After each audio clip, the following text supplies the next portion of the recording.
public defender.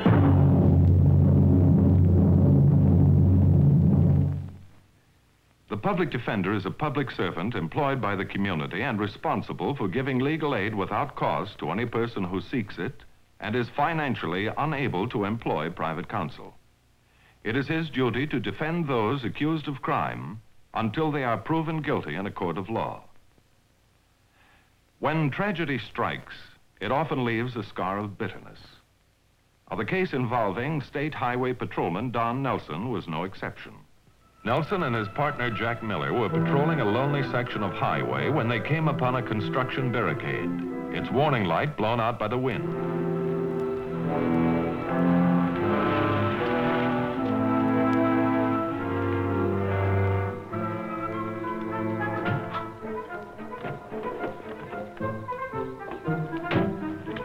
Good thing we got this. Yeah.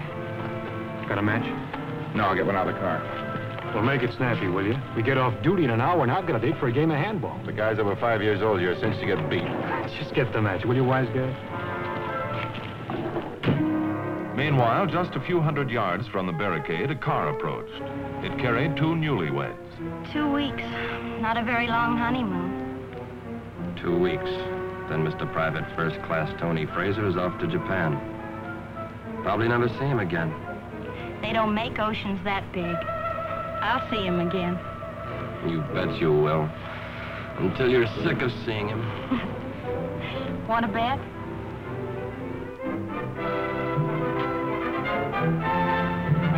Look out, Jack!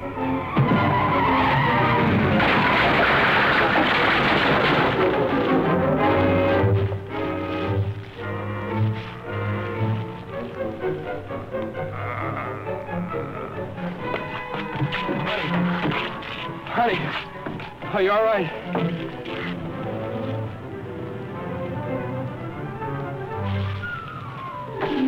She hurt? I don't know. I'll call for your ambulance.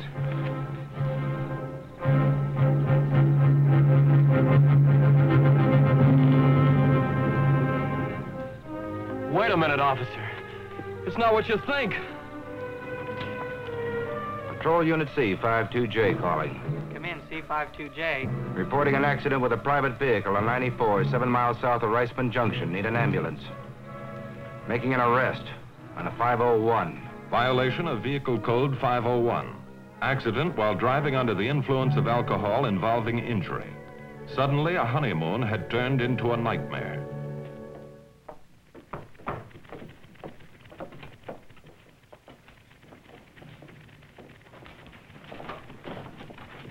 That highway patrolman. Is he better? He died an hour ago.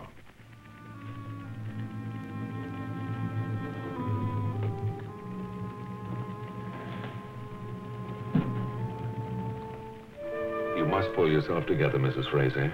We have a lot of work to do. The man's dead. I killed him. Don't I deserve whatever happens to me? Then you were driving under the influence of alcohol. What? Don't you understand the charge that's been brought against you? The patrolman who witnessed the accident says that you were drunk. But that isn't true. I don't drink. I never have. His report states there was a strong odor of alcohol in the car. There was a bottle that had The been... brandy. It must have been broken in the crash. But we hadn't been drinking it. What were you doing with it? It was a present from Maggie. And who's Maggie? She's my grandmother. I've lived with her since my parents died. She has a grape vineyard in the Shoshone Valley. Tony and I had just been married there. Now you listen to me, John Scott. I've been taking what's jokingly called your newspaper for the last 40 years, and I don't want any buts. I want Janet's wedding picture on the front page. Well, just for a day, I can't worry about the international situation. Use the proprio shot. Now, sorry, ladies and folks, party's over. I want to talk to Janet before she goes. Goodbye, goodbye. Well. Maggie, the wedding was the greatest. So is the girl you married. You're much too good for him, darling. Nothing you can do about it now. I can make a man out of you, and I intend to as soon as the Army lets you go. Tending these vineyards for a year will put some muscles under those shirt sleeves.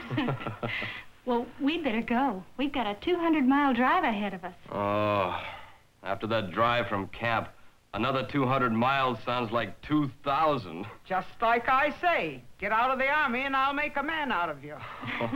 Goodbye, darling. Goodbye. See you in 2 weeks. Oh, wait a minute. I have something for you.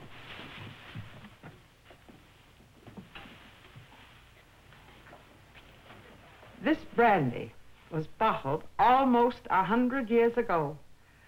My grandfather gave it to my mother as a wedding gift. He had made it from the first fruit on his land after he came to America. It's been handed down to each bride in the family. Your mother had it last. Now it's yours.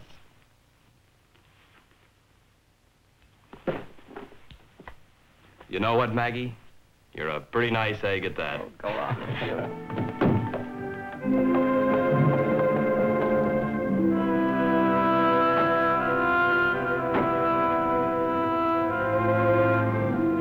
I remember my mother saying that brandy was supposed to remind us that life is like the land. You only get out of it what you put in it. For the others, it represented life, but it'll always remind me of death. Mr. Matthews, I'm all Maggie has. You've got to promise me that you won't tell her anything about this. If that's the way you want it, Janet. Janet Fraser had been convincing, but that wasn't anything a lawyer could carry before a jury. Proof of her innocence was needed. The first person I wanted to see was Janet's husband, Tony. I located him at the Army Embarkation Center, where he was required to report daily. Then there definitely had been no drinking the day of the wedding. No, sir. Mr. Matthews, I've known Janet all my life. I even went to grammar school with her. I remember when I used to dip her pigtails into the inkwell. She's never done anything bad in her life. What happened wasn't her fault. All right, Tony. Then we'll keep on trying to find out what did happen. Well, what do you intend to do? First of all, I'd like to talk to the highway patrolman who was there when the accident occurred. I only wish there was some way we could make him understand that it wasn't Janet's fault. He seems to hate her so. Maybe that's natural, Tony. You see, the patrolman who was killed was his best friend.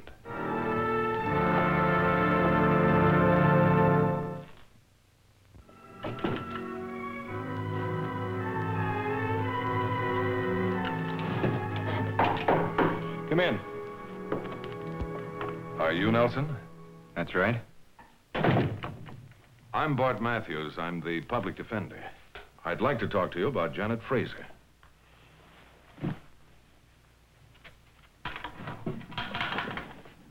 Going on a trip? Just packing Miller's things, sending him to his mother. Oh, I'm sorry. Why be sorry? Jack's been thinking he was going to get it ever since we were digging slit trenches overseas. You know, it's funny. Where we were, lead was flying like hail, but it took some boozed-up dame to drop him. There are two sides to the case, Nelson. Sure, yours and your law books looking for loopholes, and Jack's just buried. You two were very close friends, weren't you? When I say yes, you'll say I know how you feel. That'll make everything just dandy. Now, just a minute, Nelson.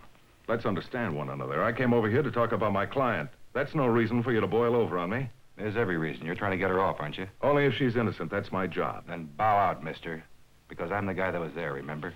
Yes, I know. I also know you have a tremendous responsibility in this case. What do you mean by that? You were the only witness. You were the arresting officer. The court will go along with your testimony. You know what that does to your client, don't you?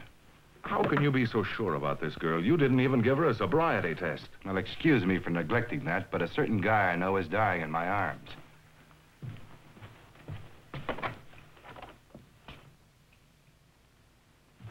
Look, Matthews, let's get one thing straight.